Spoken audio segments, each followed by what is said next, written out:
Hey all you MTBers, welcome to MTB Over 40. My name is Bobby. Thanks for checking out this video. This is going to be a quick one, at least compared to some of my other ones that were, over 20 minutes long. I mainly just want to talk about keeping warm, right? I mean, the winter months are here. This is actually my first time riding in the winter. So I have been going through lots of different trial and errors when it comes to figuring out what works, what's going to keep my digits warm. Same thing with the toesies down there. I mean, when I first started riding in the winter, it was, it was around the, 40s, lower 50s. And if you've seen one of my other videos where we rode White Oak Mountain and I tested out the sealskin socks, it was in the 40s. It wasn't too bad. And those worked great. But as the temperatures got a little bit colder, like into the 30s, I started to notice that it wasn't enough. I still love the sealskin Scott. The sealskin Scott. The sealskin Scott. I still love the sealskin socks. I mean, those still work great, but I needed a little bit more. I need something. It's just my toes. They were going numb, and my fingers, the tips of my fingers, were going numb. They were freezing. It wasn't that they were wet.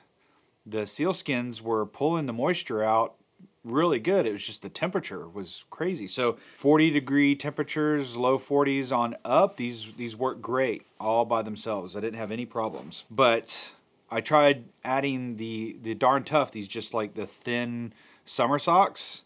I tried adding those and wearing those inside the sealskins, and they still kept them dry, but just wasn't warm enough. And I was like, gosh, what's going on? I was searching for everything. I was going on the Facebook bikepacking group, because I figured those guys ride through everything. They should know. And some of them suggested the sealskins, but then some of them suggested like the possum fur socks, I guess. I think that's what you call them. So I went on Amazon and picked up a pair of those.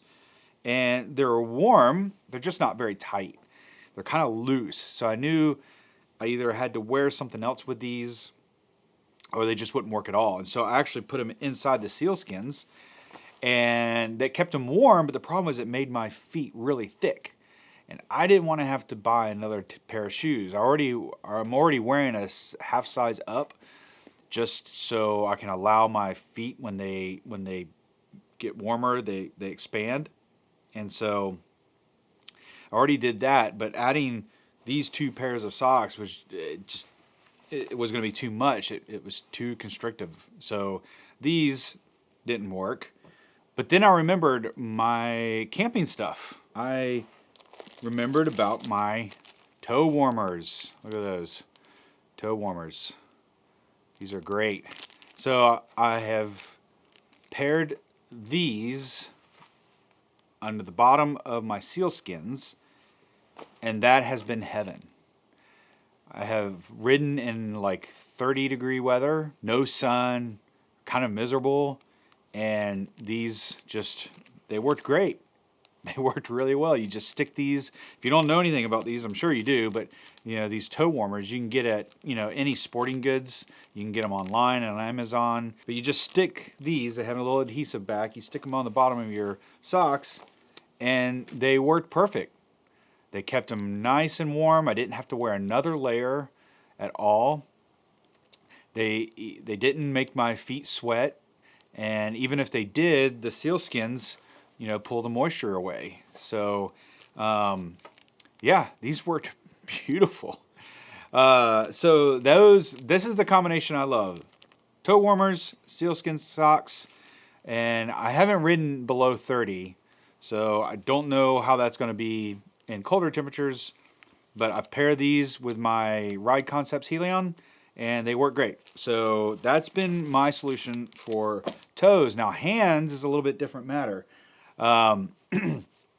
Hands, for Christmas, my wife got me these hand-up insulated gloves, and again, for temperatures right around the 40s, they've worked great. But again, when things got into the 30s, they definitely started to get a little bit icy, I guess. I mean, the tips of my fingers were just not, they were going numb, and it wasn't my hand numbness because it wasn't my whole hand. It was literally the tips of my fingers. So I knew I had to try something else. These gloves are actually, they have just enough room in them so I could fit my liners. I got these Burton liner gloves that I use. I wear them just on their own sometimes when it's not too cold outside. Just want to keep my hands a little warm. And I don't need full size gloves or full insulated gloves. These work great. But I was able to wear these inside of these, and perfect. So if you got a pair of liner gloves and you have a little bit of room in your other regular gloves, even I try combining those. Now what I want to try next is I want to do, because they also make hand warmers, right? And you can stick these onto the top of your hands, and that should keep at least your hands warm. I don't know what that's going to do for my fingers. That's my only concern. But I do have them. So when it gets cold enough again, I'm going to try these in just the regular insulated gloves and see how that works. If you've tried that, please let me know in the comments. I'd love to know. But that's what I want to try next. And so, but other than that, the liner gloves and my hand up insulated gloves have worked great. So the only thing I don't like about it is it's a little bulky. I can still grip everything, grab the brakes. I still have full control and everything. It just feels like a lot on my hands. I'd like to have just, a little bit less on my hands, especially for the gnarlier rides, when you're going, doing some downhill enduro and stuff like that, where, you gotta really have maneuverability. And so I'd like to have a little bit less thickness on my hands. So that's why I'd like to try something different. I've been searching for, since it started getting cool, even into the fall, I've been searching for ways to keep my hands and my toes warm. And so far, that's what I've found. I found the toe warmers with the sealskin socks and my regular Ride Concept shoes. Those work great. Again, I haven't tried it below 30 degrees, but so far that's worked great. Liner gloves, it just fell on the ground. Liner gloves and my regular insulated hand-up gloves have worked perfect. So that combination works good. Going to try the hand warmers with just gloves a little later on. But I just wanted to throw that out there just in case any of you guys have been searching for ways to keep your hands and toes warm on these winter rides. I'm sure there's lots of opinions. I found there was lots of opinions on how to do that. But I had to do this through trial and error. So I hope that helps you if you're experiencing those cold, icy cold, numbing digits on those winter rides. So there's a lot of cool stuff happening. Some of it I can't talk about.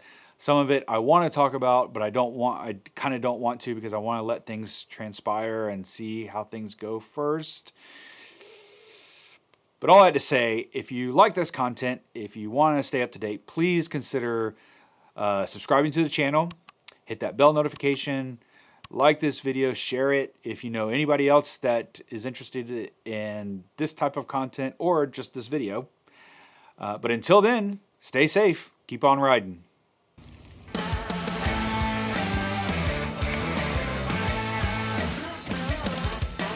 Nice.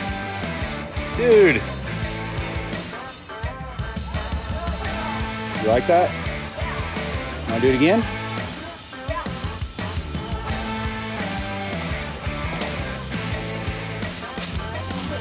Nice.